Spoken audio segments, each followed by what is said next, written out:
Guys, आज हम start करेंगे कोरोना वायरस पर ऐसे। ये आपका इंपॉर्टेंट रहेगा क्योंकि कोरोना वायरस अभी गया है और बोर्ड एग्जाम में कोरोना वायरस आने की पॉसिबिलिटी ज़्यादा है।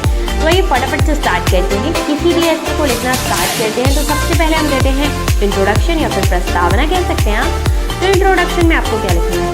कोरोना वायरस जनता के लिए गंभीर समस्या बन चुका है जो कि आपकी हेल्थ के लिए खतरा है। क्योंकि यह एक वायरस है, इसलिए ये समझना जरूरी है कि वायरस लगातार बदलते रहेंगे और नए नए संक्रमण आते रहेंगे, जैसे हैजा है और पीलिया।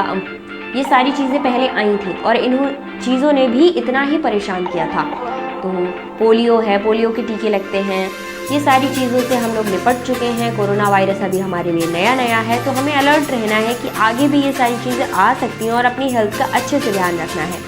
अब हम जानेंगे कुछ ऐसी युक्तियाँ जिससे हमें ये समझने में मदद मिले कि हम खुद को कैसे संभाल सकते हैं इन फ्यूचर। अगर कोई वायरस आता है या फिर कोरोना वायरस ही बार बार आ रहा है, अभी बार बार परेशान कर रहा है हमें, तो आइए देखते हैं कोरोना वायरस युक्तियों के बारे में। यह सब कुछ आपको जानना आवश्यक है। क्या क्या जानना आवश्यक है?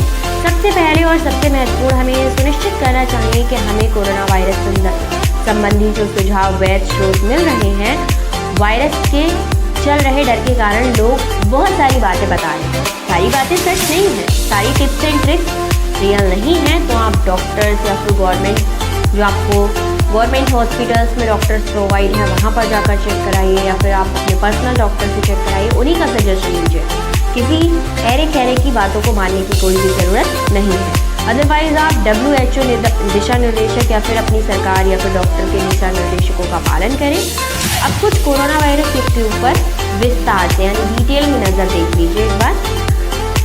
सबसे इम्पोर्टेंट बात, आप खुद भी सुरक्षित रहें और दूसरों को भी सुरक्षित रखें, क्योंकि टीम वर्क हो रहा है, उसके तहत लोगों को ठीक करने की कोशिश की गई है। बट कोरोना वायरस आप सभी जानते हैं एक से दूसरे में ट्रांसफर हो रहा है, तो खुद को भी सेफ रखिए और दूसरे को भी सेफ रखने की कोशिश कीजिए। गाइस, मैं आपको पूरा पढ़कर नहीं बताती हूँ, ये पैराग्राफ्स आप पढ़ लीजिए। अगर जो बच्चे रटने वाले हैं तो रट लीजिए, अदरवाइज एक पॉइंट क्लियर करने से आप बहुत सारी बातें लिख सकते हैं। मैं आपको समझाने की कोशिश करती हूँ। नेक्स्ट है स्थानीय दिशा निर्देशकों का पालन करें, मतलब आपके डॉक्टर्स या फिर जितनी भी सरकार द्वारा अलर्ट जारी किए जा रहे हैं उन पर ध्यान दें और उन्हें मानें। ऐसा नहीं है कुछ भी कर रहे हैं, और एक दूसरे से दूरी बनाकर रखें ताकि आप दूसरे को सेफ रखें और खुद को भी सेफ रखें। भीड़ भाड़ वाली जगहों से दूर रहें। मास्क को अच्छी तरह पहने। ऐसा नहीं है आपने मास्क लगा लिया है, एयर अंदर जा रही है, एज अ फॉर्मेलिटी लगा लिया है, वो चीज़ आपको नहीं करनी है। आपको जो चीज़ यूज़ कर रहे हो उसको अच्छे से कीजिए, क्योंकि वो आपके हेल्थ को इफेक्ट कर रही है, वो दूसरों के लिए नहीं है, वो आपके लिए है। इसके बाद आ जाइए नेक्स्ट पॉइंट पर। इसके बाद आप अपने हाथों को अच्छे से सैनिटाइजर करें, नीट एंड क्लीन हमेशा। केवल कोरोना के टाइम पर ही नहीं, हमेशा आपको नीट एंड क्लीन, जब भी बाहर से आएँ, हॉस्पिटल से आएँ, अपने हैंड वॉश करें, फेस को धुलें, हाथ पैरों को धुलकर फिर ही अंदर एंट्री करें, ताकि कोई भी बीमारी आपके घर में एंटर ना कर पाए। नेक्स्ट, मुखौटा ऊपर। जब आप बाहर जा रहे हैं तो कोविड-19 हो तो आप मास्क ठीक से पहने। मतलब अगर आप इस बीमारी से जूझ रहे हैं तो आप ठीक से मास्क पहने। नहीं, फिलहाल ये जो ऐसे है वो उसी टाइम के लिए था जब कोविड-19 या फिर कोविड हुआ था, बट क्या कर सकते हैं, अगर ऐसे आता है तो वही सारी चीज़ें हमें देखनी पड़ेंगी। तो अगर आपको कोविड-19 या फिर कोविड है तो मास्क ठीक से पहने। सुनिश्चित करें कि आपकी नाक, मुँह और ठुड्डी यानी मतलब थोड़ी तक ढके रखें। साथ ही इसे पहनने से पहले, उतारने से पहले हाथ साफ कर लें, ताकि जो भी गंदगी है वो आपके किसी भी बॉडी पार्ट में ना जाए। नेक्स्ट है, डिस्पोजेबल मास्क को ढकने के बाद उसका निस्तार कर दें, मतलब उसको फेंक दें, दोबारा यूज़ ना करें। कपड़े के मास्क पहने हैं तो उसको अच्छे से वॉश कर लें, ठीक है। और ऐसे मास्क यूज़ ना करें जिससे एयर पूरी अंदर जा रही हो। एक सुरक्षित वातावरण बनाएं अपने चारों तरफ। जब आप बहुत भीड़ भाड़ वाली जगह में हो तो जहाँ उचित वेंटिलेशन ना हो तो आपको COVID-19 होने का अधिक खतरा रहता है। सुरक्षित वातावरण बनाने के लिए सुनिश्चित करें कि यह बंद और भीड़भाड़ वाली जगहों से बचे, क्योंकि वहाँ पर आपको ऑक्सीजन कम मिलेगा। नेक्स्ट है, इसके अलावा किसी के भी निकट संपर्क में न जाएं, किसी के भी पास जाने की कोशिश बिल्कुल भी ना करें। इस तरह आप बाहरी माहौल वाले किसी भी व्यक्ति से मिलना चाहते हैं तो बाहरी समारोह का चयन करें, बाद में स्थान बदल दें। ठीक है।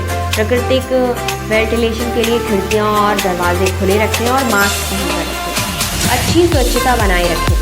खुद को और दूसरों को वायरस से बचाने के लिए अच्छी श्वास स्वच्छता का पालन करें। हाथों को अल्कोहल आधारित सैनिटाइज़र से बार बार साफ करें। खांसने और छींकने के लिए मतलब कपड़े का यूज़ करें ताकि दूसरों पर उसके छींटे या फिर गंदगी ना जाए।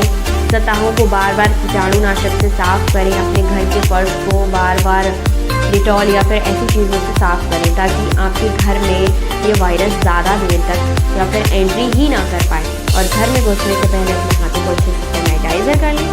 अब लास्ट में हमें देखना होता है निष्कर्ष, जो कि आपको हर ऐसे में लिखना होता है गाइस।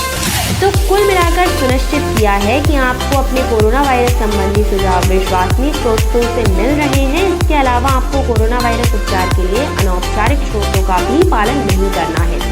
आवश्यकता पड़ने पर भी चिकित्सा सहायता प्राप्त करें।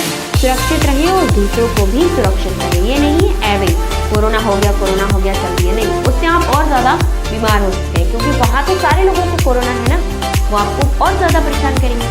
तो ना खुद परेशान हो और ना दूसरों को परेशान होने दें। खुद को सेफ रखें और दूसरों को भी सेफ रखें। भीड़ बढ़ाने की हॉस्पिटल्स में कोई ज़रूरत नहीं है। तो ये था आपका कोरोना वायरस का एस्से। आई होप आपको समझ आया होगा। सारे एस्से के लिए आप एस्से वाली प्लेलिस्ट चेक कर लीजिए, ग्रामर के लिए ग्रामर वाली प्लेलिस्ट चेक कर लीजिए, लिंक के लिए आप एक बार डिस्क्रिप्शन चेक कर लीजिए। Thank you so much.